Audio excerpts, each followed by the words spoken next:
नमस्कार दोस्तों, आपका हमारे YouTube चैनल पर हार्दिक स्वागत है। आपने अभी तक हमारे YouTube चैनल को सब्सक्राइब नहीं किया है तो सब्सक्राइब कर लें। आज की इस वीडियो में हम देखेंगे सभी उदाहरण का पार्ट नंबर 4, जिसमें हम देखेंगे प्रश्नावली 11.3 और 11.4 के बीच के उदाहरण। जिसमें हमारा पहला उदाहरण है, देखिए पहला उदाहरण है कि एक सीढ़ी है जो 10 मीटर लंबी है, जो एक 8 मीटर ऊंची दीवार के ऊपर एक खिड़की है जो उस खिड़की तक पहुंचती है। तो जो दीवार का आधार है उससे ये जो सीढ़ी है उसके बीच की दूरी क्या है, ये वाली आधार की दूरी क्या है, ये हमें बतानी है। तो देखिए ये वाला कोण कितने डिग्री का होगा, 90 का होगा। तो हम हल में लिखेंगे समकोण त्रिभुज ABC में बोधायन प्रमेय से, यहां से बोधायन प्रमेय लागू हो जाएगा। देखिए किसका वर्ग, AC का वर्ग बराबर होगा किसके, BC के वर्ग के प्लस AB के वर्ग के योग के बराबर, इनके बराबर हो जाएगा। तो देखिए AC का मान कितना है 10 का स्क्वायर बराबर BC का मान क्या है x का स्क्वायर प्लस AB का कितना है 8 का स्क्वायर। तो ये कितना हो जाएगा 100 बराबर x स्क्वायर प्लस 8 का वर्ग 64। तो x स्क्वायर बराबर 64 उधर जाकर 100 में से घटेंगे तो कितने बचेंगे 36। x का स्क्वायर हटाएंगे तो x बराबर क्या हो जाएगा अंडर रूट के 36, अंडर रूट के 36 का मतलब 6।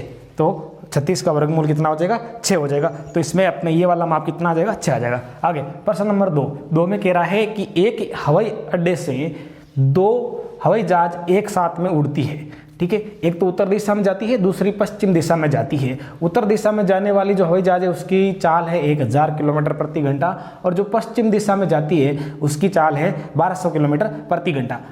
ये कह रहा है कि समय दे रखा है कि 1 से 1/2 यानी 1.5 घंटे के बाद दोनों के बीच की दूरी क्या होगी।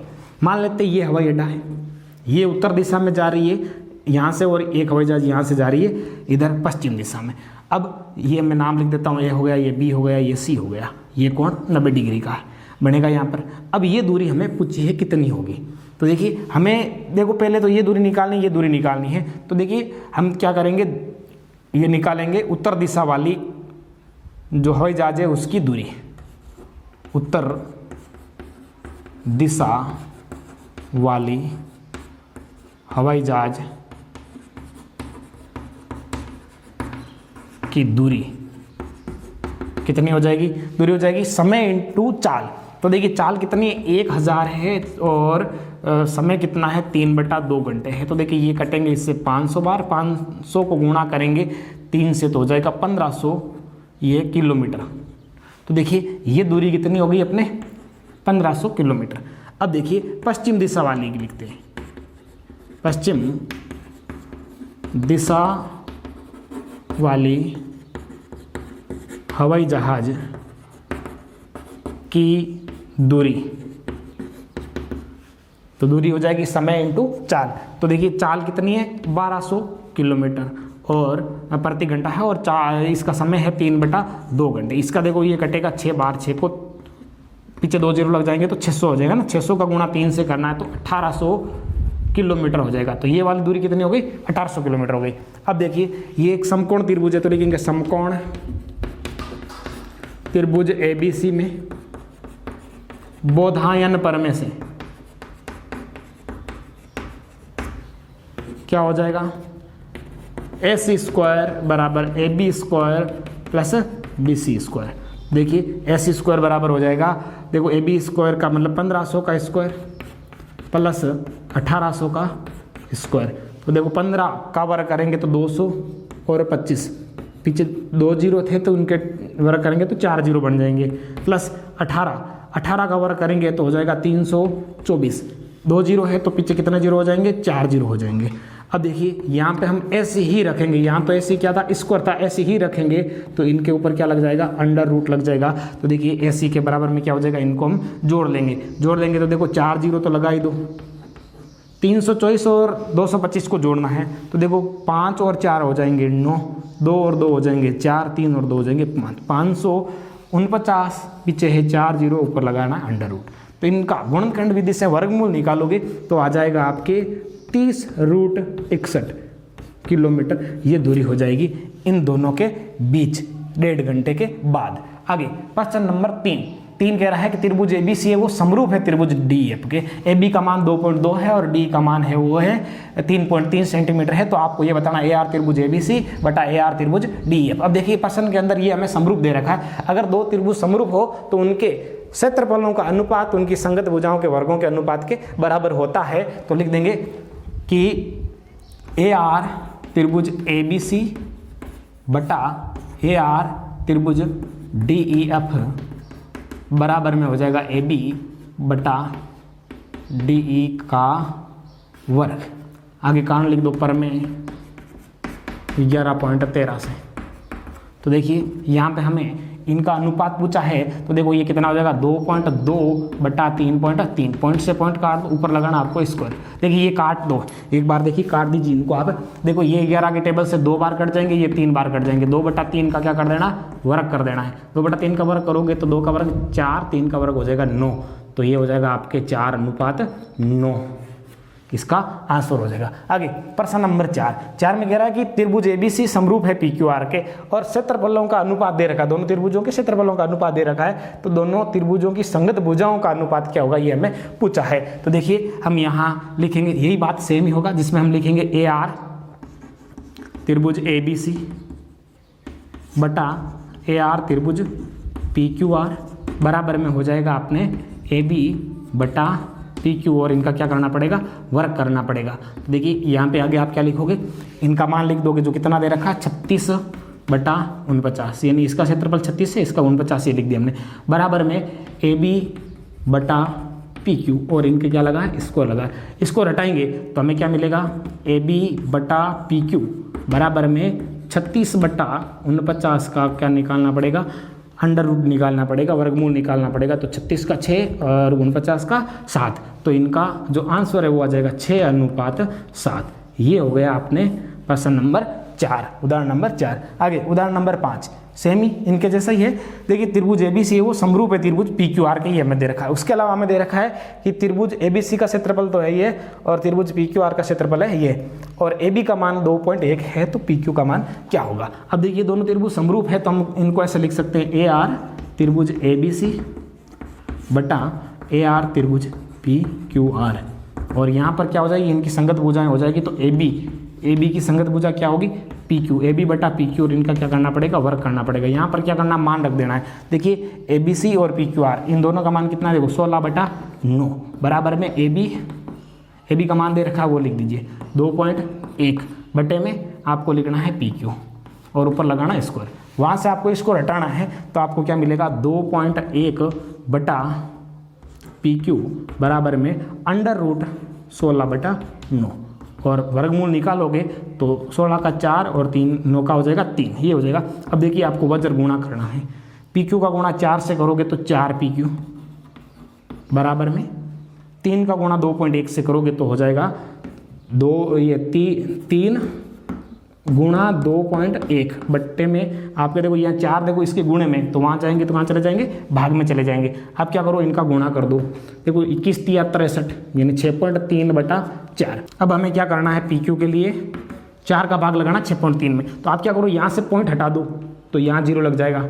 अब आप क्या करो, इस 0 को तो भूल जाओ, मतलब 40 को आप 10 × 4 लिख सकते हो। तो नीचे तो 10 तो पड़े हैं, 4 का भाग आपको 63 में देना है। तो देखो 4 का भाग 6 में एक बार जाएगा, 2 बचेंगे शेष, 23 हो गया, 5 × 20, 3 शेष बचे, 3 में भाग जाता नहीं है, भाग टूट गया तो 0 लगा के 3 के पीछे 0 लगाएंगे तो 30, 30 के अंदर 4 का भाग लगाएंगे तो 7 × 28, पीछे 2 बचेगा, 2 के पीछे 0 उतारेंगे 20, 20 में भाग देंगे 4 का तो 5 बार जाएंगे, 15 पॉइंट पीछे आ गया। बटे में क्या है, 10 है, क्योंकि 40 थे ना तो 10 है, तो 10 का एक 0 है तो एक अंक पॉइंट आगे खिसका दो तो यहाँ से ये पॉइंट यहाँ से यहाँ आ जाएगा 1.575, ये हो जाएगा इसका उत्तर।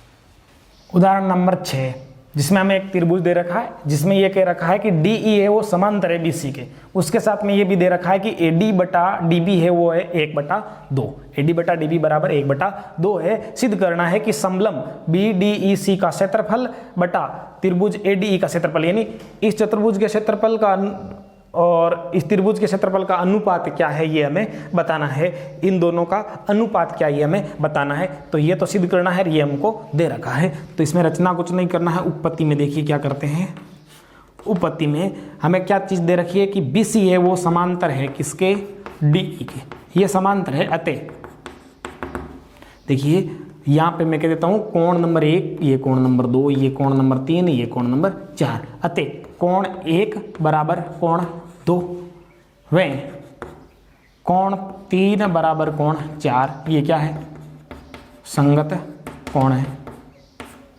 ये दो समांतर रेखा है तो ये बनने वाले कोण क्या है, संगत कोण है। अतः ए समरूपता से, ये वाला उभयनिष्ठ कोण है, ए समरूपता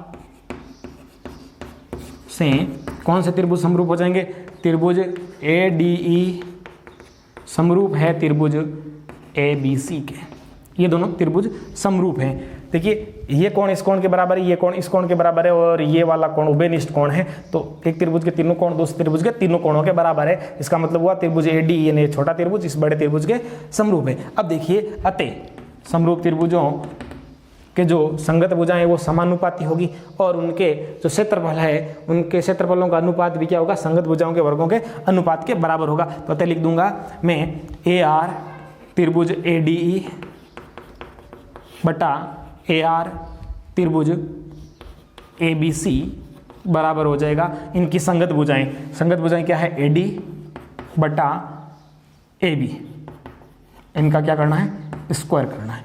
अब देखिए यहाँ पे AR त्रिभुज ADE बटा AR त्रिभुज ABC बराबर में, देखिए AD का मान कितना दे रखा है, 1 दे रखा है। ये कितना 1 है, ये कितना है 2 है, टोटल कितना हो जाएगा 3 हो जाएगा।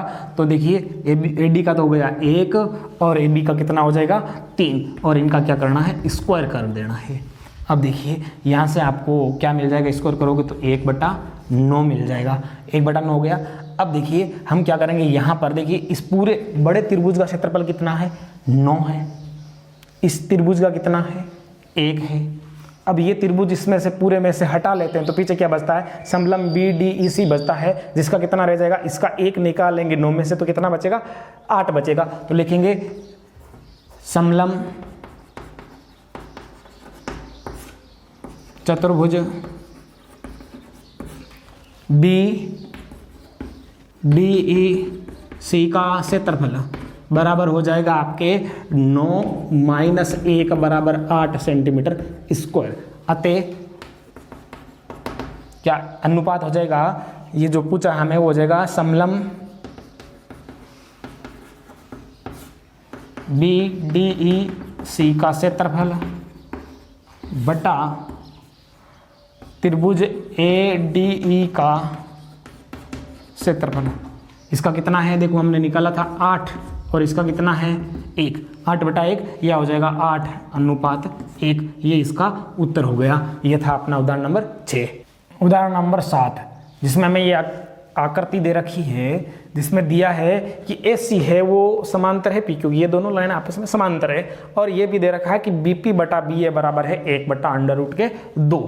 हमें यह सिद्ध करना है कि ये जो PQ लाइन है वो ABC को समान क्षेत्रफल में विभाजित करती है, यानी इधर का क्षेत्रफल और इधर का क्षेत्रफल क्या है, बराबर ही हमें सिद्ध करना है। या देखो हम इसे ये भी लिख सकते हैं, यहाँ लिख सकते हैं कि AR त्रिभुज BPQ बराबर AR चतुर्भुज PQCA, ये बात भी लिख सकते हैं। या हम इसको ये भी लिख सकते हैं AR त्रिभुज BPQ बराबर है 1/2 AR त्रिभुज BAC।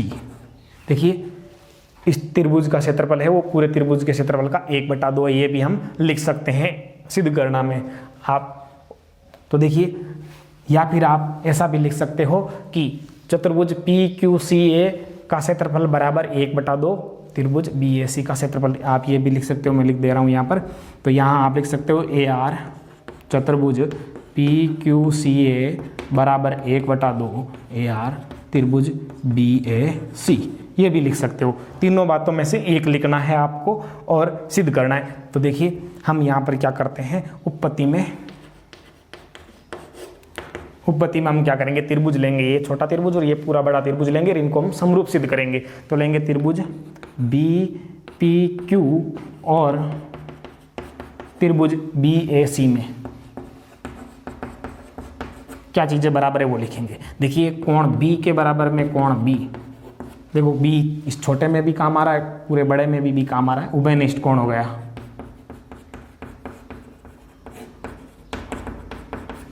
और चीज चाहिए बराबर में, तो देखो कोण P के बराबर में कोण A हो जाएगा, कोण P के बराबर में कोण A हो जाएगा और कोण Q के बराबर में कोण C हो जाएगा। क्यों हो जाएगा, इन दोनों का कारण है संगत कोण। ये संगत कोण है क्योंकि ये दो समांतर रेखाएं, तो ये और ये संगत कोण बने जो बराबर होते हैं। एक त्रिभुज के 3 कोण दूसरे त्रिभुज के 3 कोणों के बराबर है, तो यहां लिख देंगे अतः ए समरूपता से कौन से त्रिभुज BPQ समरूप है त्रिभुज BAC के, और समरूप है अतः समरूप त्रिभुजों के क्षेत्रफलों का अनुपात उनकी संगत भुजाओं के वर्गों के अनुपात के बराबर होता है। तो यहाँ मैं लिख दूंगा कि AR त्रिभुज BPQ बटा AR त्रिभुज BAC बराबर में, देखो यहाँ पे भुजाएं लिखेंगे, अनुपात है वही लिखेंगे जिनका हमें मान दे रखा है। देखो BP का दे रखा है, तो यहाँ से BP लेंगे तो बटे में यहाँ से क्या आएगा, BA आएगा, और इनका क्या करना है, स्क्वायर करना है। आप चाहो तो कांड लिख दो, पर में 11.13 से 13 में पढ़ा था हमने पर में ये। अब देखिए यहाँ पे हमें AR त्रिभुज BPQ बटा AR त्रिभुज BAC बराबर में BP बटा BA का मान हमें दे रखा है 1/√2। इनका क्या कर देना, स्क्वायर कर देना। इनका स्क्वायर करोगे तो क्या मिलेगा, 1/2। √2 का वर्ग करोगे तो बिना √2 के 2 हो जाएंगे। अब देखिए आप लिखोगे AR त्रिभुज BPQ बराबर में 1/2 तो उधर है, AR त्रिभुज हो जाएगा BAC। ये हो गया अपना इतिसिदम। देखिए ये रहा ये वाला लाइन, 2 नंबर वाला लाइन। तो आप इन तीनों में से कोई भी लिख सकते हो। आप ये भी बना के लिख सकते हो, वैसे ये तो हमको मिल ही गया है, आप इन रूप में भी लिख सकते हो। तो ये हो गया अपने उदाहरण नंबर 7 इतिसिदम।